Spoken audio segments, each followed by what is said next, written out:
fighting we've been drilling since our first day here. And by getting yourself back in familiar territory ASAP, you get a lot of reps in that one spot. You get a lot of practice digging out that armbar and finishing that armbar. So the more time you spend doing that, the better you get at it, which kind of makes it even more of a bigger point to try and get back to that familiar territory. So you pop and tight, it's really good at an attack, at a sweep, at a submission. You kind of make it part of your game where you're hitting it from all kinds of places. And that's how the really good guys start to specialize in things. You know, these guys are really good at guillotines, are really good at Kimuras. That's all they hunt for. It's a big part of their game. They spend so much time getting really good at it that it's natural for them. They don't have to think about it. So they've seen everything basically. It's what we're going to do with the armbar. Try to expose you to as many positions as possible and get you back into familiar territory as soon as possible. So a big part of this armbar fight, Dave. So whether you hit this armbar from guard, whether you hit it from a top position somewhere, a lot of times you end up rolled on your back. You're setting the armbar, and Dave starts stacking. You'll end up in this position all the time. So go ahead and lock your hands together, Dave. Okay. You'll end up in this position all the time because this is the right move for Dave. If Dave pulls out of this armbar, if he starts pulling back and posturing up, that's the wrong move because he's actually extending the arm for me. So Dave wants to drive in, put my knees in my face, and get his arm nice and bent here because this is the strongest position for him. So this position can be really frustrating if you're not used to it because your back's getting stretched. There's a lot of pressure on you. It can be hard to breathe. This is actually that actually sets up an easy transition for you if you know how to do it. So right now, I've got my bottom arm in, which is the arm closest to Dave's legs. My top arm's free. I'm going to switch it. So when I switch it, I always want to have one in. So I'm overlapping it, grabbing my thigh, and pulling this hand out. So now I've got my top arm grabbing the arm. I'm still pitching everything nice and tight here, so it's controlling nice and strong. Remember, I'm grabbing my thigh here. Now this top hand, I'm going to slip it between me and Dave like I'm putting something in my pocket until I come out the bottom, okay? So I'm coming all the way out the other side here. Dave's a big guy. I'm coming all the way out to the side here. It's a lot of distance to travel on Dave. Coming all the way out the other side, I'm going to hook the back of his ankle here. I'm going to start rotating underneath as I turn my palm up here. So I'm rotating. And as I rotate, pull that top leg towards my butt, hook the back of Dave's head here. Okay? And I can finish it right in this position. So we'll stop right here. And finish the armbar right on the side. So for the sake of this drill, when you stack this in, okay. So I'm in this armbar. Dave's stacking me up. I switch my arms, grabbing my thigh nice and high towards my hip. My top arm reaches like I'm putting something in my pocket outside of Dave's leg. Now watch what my hand does here. I'm going to turn my palm into his thigh right here. I'm looking away. I'm using this to rotate my head underneath. As I rotate, I put this on the back of his head. We'll spin this out. Hug this arm nice and tight the whole time and just bridge into it to finish it here.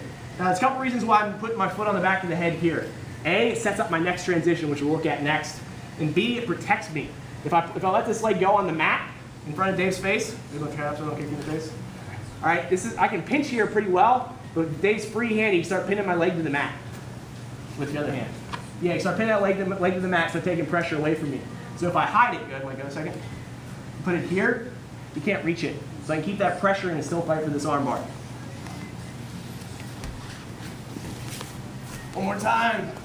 Up, Dave's stacking me, switch my arm, grab my own thigh, hand out the back, I can put something in my pocket, check the leg, palm down, look away, spin out the back. Finish the armbar right here, okay? Does make sense to everybody? Same armbar, Dave starts stacking me, I switch my arms, reach into my pocket, pop out to the side. All right, so now when I get here, Dave keeps his hands locked. All right, so now he's too strong, I can't get it out. So I got my foot on the back of the head, I'm on my side, I can't finish this armbar. So I'm going to take this to mount. So what I'm going to do with this arm that's free, it should be my top arm that's free. If this arm's not free, it's not going to work. Keep hanging on to my thigh, keep his arm trapped. I'm going to do like I'm doing like a Michael Phelps here. Swim it, like a freestyle stroke here. When I do this, I'm going to reach palm up and catch his toes here. A lot of times when we teach this, we say ankle, because it's nicer on your partner's knees, but leverage-wise, it's best to get the toes. Okay? So what I'm going to do here, I'm going to kind of twist my hips a little bit like this and push it down into him. I'm going to pull this leg over my body. I don't want to try and flip Dave right over because he's going to be way too big for him. Pull his leg toward me. Get this sweep. Right away, leg over the face, sit up, start adjusting my position. Okay?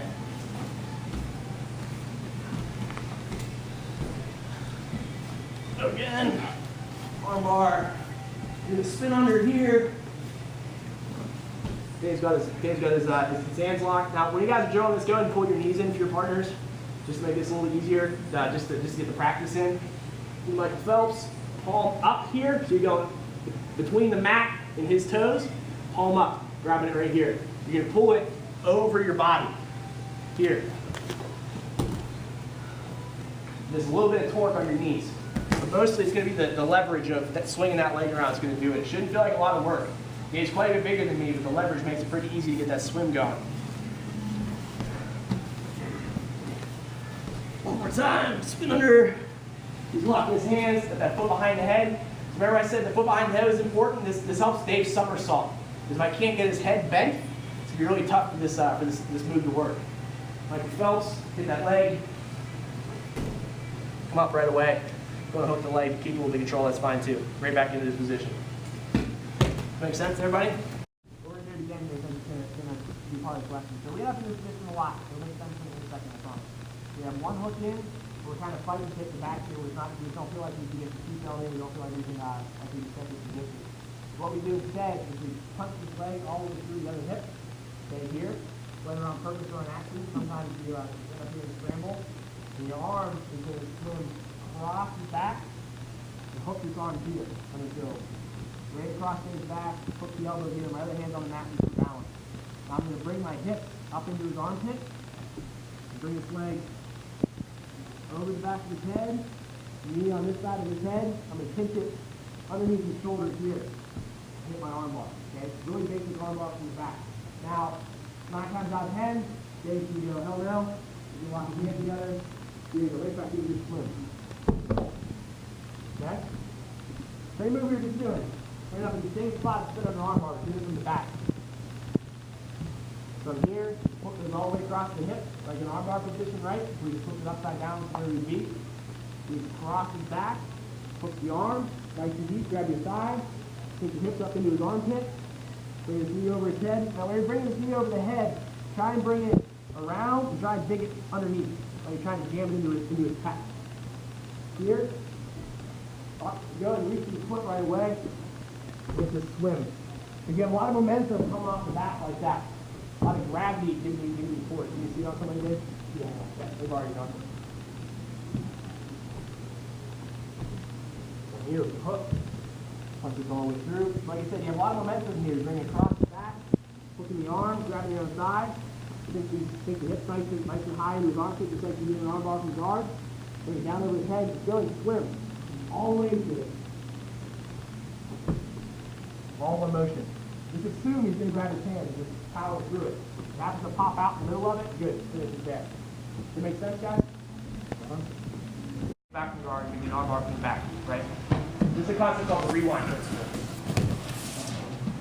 So a lot of times, we keep talking about positions being conceptually the same. We just kind of flip them around.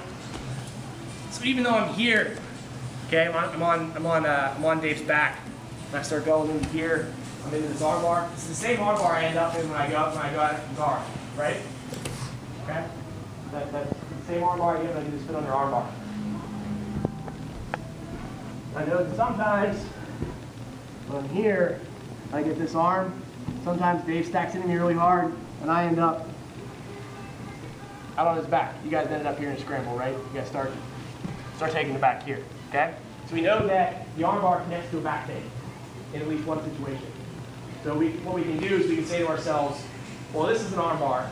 Can I take the back through this arm bar too? Right? So I'm here. Dave stacks me, still doing an arm bar. Can I take the back from here? Yeah, right? What's going on here, and this is kind of a good way to start thinking about your jiu-jitsu. Whenever you have a technique that goes one way, so like I go from the back to an armbar, for example, I can say to myself, okay, what happens if I rewind that? Can I do that technique in a two-way connection? Can I reverse it? There's a lot of techniques you can go into it and then out of it. You can go back and forth. And those are your most valuable techniques, so you can threaten a lot. So if I go boom into this armbar from the back, I just reverse it. take the back instead. Yeah, there's a lot of techniques that have that two-way connection, right? So let's talk about the details and make this technique work. You can do it from the spin under armbar. Just keep getting your reps.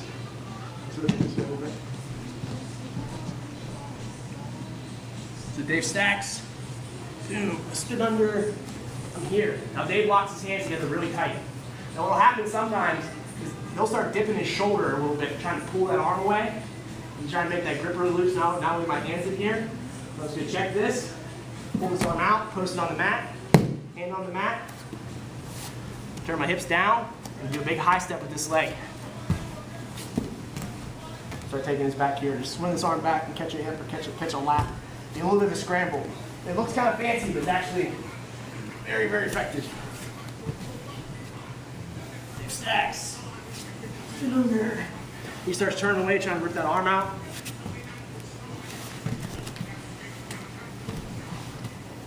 And taking it back. So conceptually, you see what's going on there. We just rewound the armbar from the back just to see what would happen. We discovered there's a back take there, right? So that connection is two ways. So there's a back take in there. We can go from the back to the armbar, we can go from the armbar to the back. Does that make sense? You don't have to nod your head if it doesn't, because this is kind of an experiment for me to see if I can download the craziness that's going on up here, make it make sense for everybody else. You guys all right? All right.